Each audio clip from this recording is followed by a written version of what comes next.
In the bustling heart of Lagos, Nigeria, where the humid air carried the scent of street food and exhaust fumes, lived a young man named Wally. At 22, Wally was the epitome of Nigeria's vibrant youth, ambitious, tech-savvy, and fiercely patriotic. He was a final-year student at the University of Lagos, majoring in political science, and he dreamed of a Nigeria where votes truly counted, not cash or connections. Wally had grown up hearing stories of rigged elections from his parents, who whispered about the 1993 annulment that shattered hopes. But he believed his generation could change it. "We are the future," he'd say at campus rallies, his voice echoing through crowded halls. Little did he know, the 2023 general elections would thrust him into a web of deceit that would expose the rotten core of election rigging and its devastating toll on young Nigerians like him. The story began innocently enough.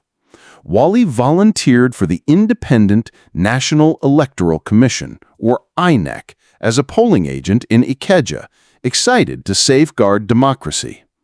His girlfriend, Ada, a stunning 21-year-old journalism student with a fiery spirit and a popular Instagram blog, supported him wholeheartedly. They met at a protest against police brutality 2 years earlier, bonding over shared dreams of a better Nigeria. Ada was his rock, always pushing him to fight harder. "If we don't stand up, who will?" she'd say, her eyes sparkling under the city lights. But as Election Day approached, whispers of foul play circulated. Rumors swirled about Senator Fela, a powerful politician from the ruling party, known for his lavish lifestyle and alleged ties to oil barons. Fela was gunning for re-election, and word on the street was he'd stop at nothing to win. On election eve, Wally received an anonymous tip via WhatsApp. A video clip showing ballot boxes being stuffed in a warehouse owned by Fela's brother. Shocked, he shared it with Ada, who urged him to investigate.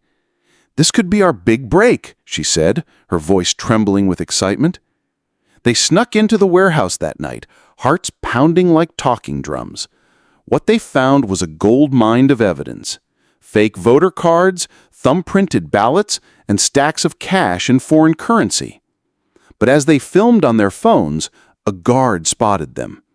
In the chaos of escape, Wally dropped his ID card. They made it out, but the damage was done. The next day, polls opened amid fanfare, but Wally's station was a farce. Voters queued for hours, only for machines to malfunction selectively, disenfranchising opposition strongholds.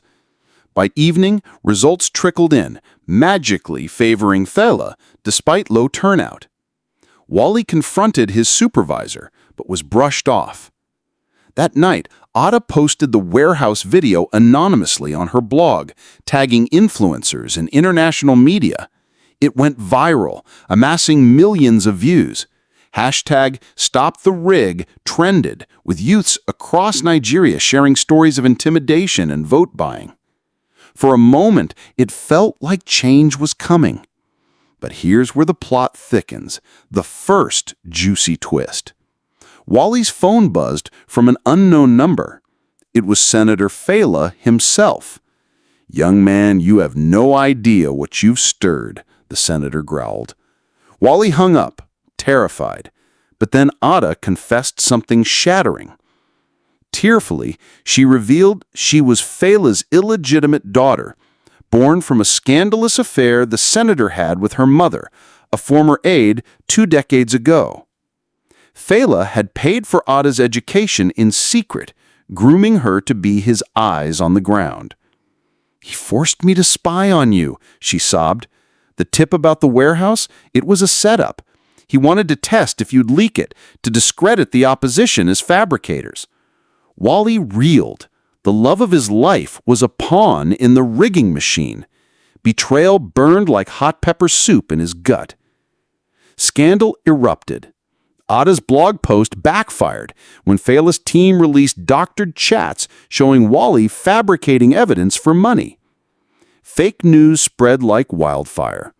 Chidi was painted as a greedy youth extorting politicians.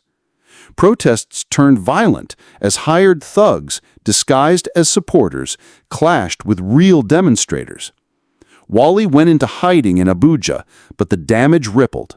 His university expelled him on conduct grounds, pressured by Fela's donations. Friends distanced themselves, fearing association. Worst, Ada vanished. Rumors said Fela whisked her away to London, silencing her with threats.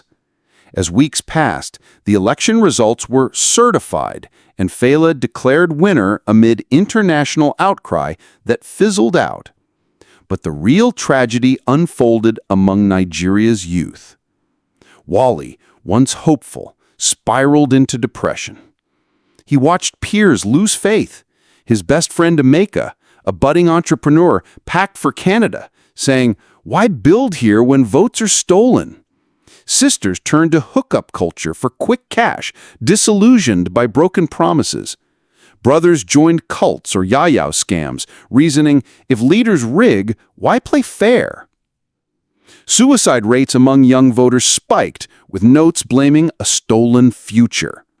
Wally himself contemplated Japa, emigrating, but a second twist pulled him back. Investigating deeper, Wally hacked into Fela's emails with help from a tech-savvy cousin. He uncovered a bombshell. Fela wasn't just rigging for power, he was part of a cartel siphoning oil revenues using rigged elections to maintain control. The juicy scandal? Fela had an affair with the INEC chairwoman, captured in explicit photos attached to bribes. But the ultimate twist? Ada wasn't kidnapped. She'd faked her disappearance to gather more dirt from inside Fela's circle.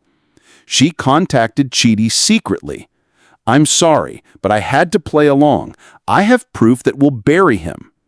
Together, they leaked it all to WikiLeaks-style sites. Chaos ensued. Fela arrested, but before his goons torched Wally's family home in retaliation. In the end, a court annulled the election, but the victory was Pyrrhic. Wally, scarred, founded a youth NGO, but many like him were broken. Election rigging didn't just steal votes, it robbed Nigeria's youth of trust, dreams, and lives. Thousands emigrated, brains drained. Crime surged as ropelessness bred desperation.